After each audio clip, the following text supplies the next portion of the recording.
Hi everyone, Helen Blunden here. Hope you're happy, healthy and well. It is time for a new book review today, and today I have the pleasure of reviewing Dostoyevsky's The House of the Dead. Now before I go into this review, if I ever tell you that I want to visit a Siberian bathhouse, just stop me. Please stop me. For those who have read this book, you probably are chuckling right now because you get the reference. But it just seems to be hell on earth and not a place that I would ever want to visit. That is a bathhouse in Siberia under convict conditions of 1860. Oh my God, this book was amazing. This book is really interesting. It was published in about 1860, 1862, and it recounts the story. It's semi-autobiographical of Dostoyevsky's observations of life in a Siberian jail. Now, the way it's written though, it is written as if it's fiction because the introduction is the creative element here in this book, where Dostoyevsky talks about this character by the name of Alexander Petrovich. It looks as if it is Alexander Petrovich's scenes or some writing of scenes that he went through in a Siberian jail. But obviously what is covered in this book is so kind of true and real that you assume that this is Dostoyevsky's eyes. He's basically recounting the stories of the characters of the convicts and the jail keepers of the military and other people who had been in the jail at the same time he had. This is a book that is not written in a fiction way. It is written more, like I said, in a semi-autobiographical way. Things that the convicts look forward to, such as Easter and the stage play that they put on and Christmas, but ultimately the drudgery of day-to-day, repetitive, boring, inane, difficult life that the convicts at the time were living through. This is an amazing book, and I don't really know why I read this first as opposed to, say, Brothers Karamazov or Crime and Punishment, but I'm glad in some way that my hand went to this first, because this will basically allow me to have the background when I do read Brothers Karamazov and I do read Crime and Punishment, that the characters that he talked about in here would probably be reflected in more fictionalized versions in a story setting in his other books. The House of the Dead, why was it called The House of the Dead?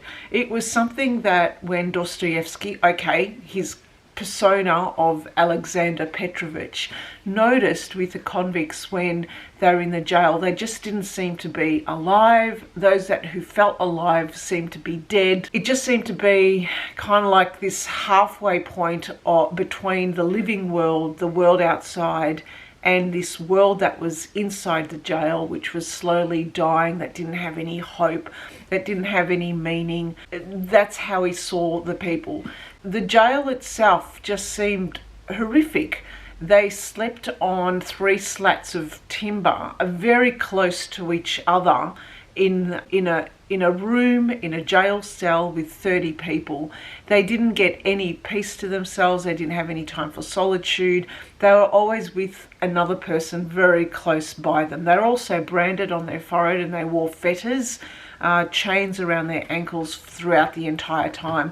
Some of the prisoners even were basically chained to a wall for years at a time, and things that just seem so hard and difficult to read. You kind of felt sorry for the prisoners. Well, you had to feel sorry for the prisoners, even though some of the prisoners were some of the most depraved, horrific, most evil people that had committed such atrocious crimes.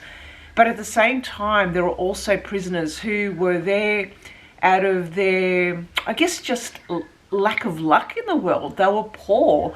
They had to feed their families. They had to do things, or driven to some kind of emotion that got them into trouble with the authorities and stuck into a jail. So as I was reading this book, what stood out for me was that the Russian prisoners had some kind of pecking order even in the jail. So there was and this pecking order came out because Dostoyevsky, or Alexander Petrovich, let's just say that, was a nobleman, and he was getting a bit pissed off with the fact that he couldn't somehow connect with the other prisoners. The prisoners kept him at arm's length. He was completely isolated and disconnected from everyone.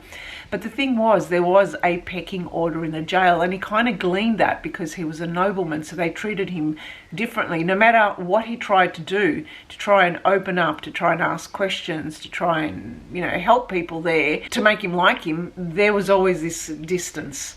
And so he only got that until much later as he observed people, and he started to really have this real big personal transformation in the jail where he got to appreciate these prisoners and understood that they all came from different walks of life and who were put there for different reasons. They had committed certain acts for different reasons. There were some people who he respected, and one of the things that he mentioned was a lot of the prisoners were very well educated compared to the Russian peasantry at the time and the Russian people.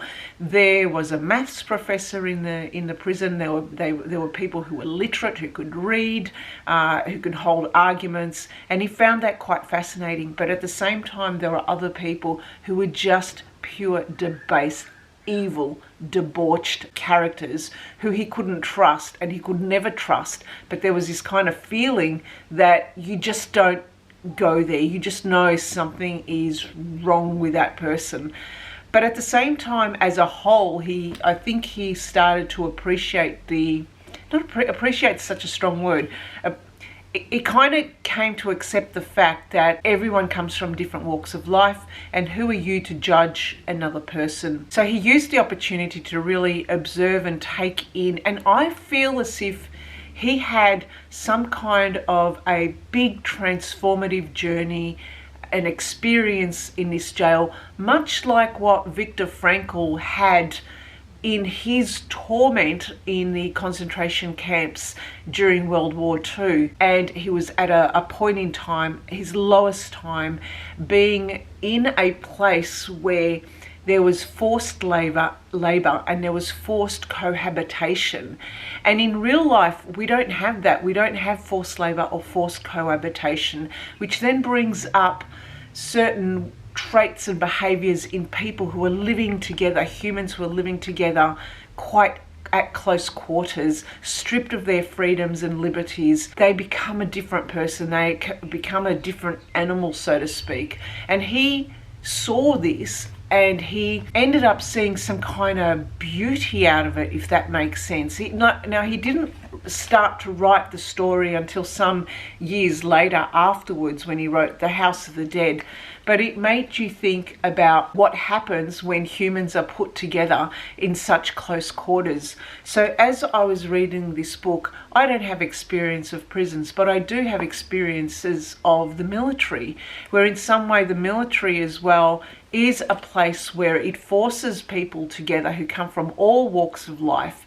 And when you are put together in a group who you don't know each other, you are quickly forced to come to terms with certain pecking orders and certain group dynamics or team dynamics in order for you to see through the day, or to see through the next 5 minutes, 10 minutes, whatever it is, until you start to get used to it. Now, I'm not saying I'm an expert in jails, but I have seen enough around team dynamics to appreciate that we all react very differently in team dynamics, and we all know and get to understand who to trust, who not to trust, the lay of the land and so forth, and how to kind of get involved in a group or not get involved in a group. So group dynamics is a lot of psychology, and I'm not a psychologist by any stretch of the imagination, but it was very interesting to read this book, see all the different types of psychological traits of people who are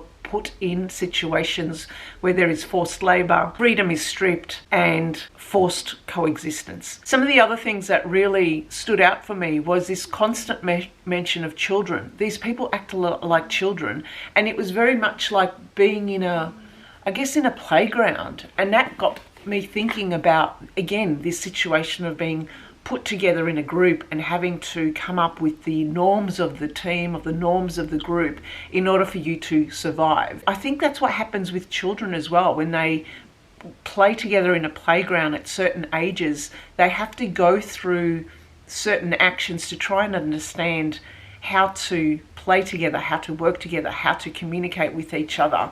Now, I'm not saying that a jail is like a playground, but it was just something that really struck for me, in the sense that the prisoners became like children. They were interested in reward and acknowledgement. They were interested in what the authorities thought about them. They had certain preferences for some authorities and not for others. But at the same time, I also, as I was reading this book, I was thinking the authorities are just in themselves like prisoners, because there is also a pecking order. And he gave an example of how a uniform makes a man, or how a uniform allows a man to feel. Now, I'm not saying that he was thinking that uniforms makes a better person. No, it's just how, depending on the person and the type of person you are, a uniform, when you put on a uniform, you become another person. And some people who didn't have a sense of self, who didn't have a sense of who they were, wrongly made this uniform get them to be someone else, someone nasty, someone who also the prisoners didn't respect. It's a very interesting book that captures a whole heap of different psychological traits. Now, there were elements of, I had to chuckle through some parts of the book because of the way the dialogue was written. You could just imagine these prisoners talking to each other. They were constantly insulting each other. There were constant arguments. Their money, of all things, was king in prison. So if you had a bit of money, if you could sell anything, that was, you were the top dog.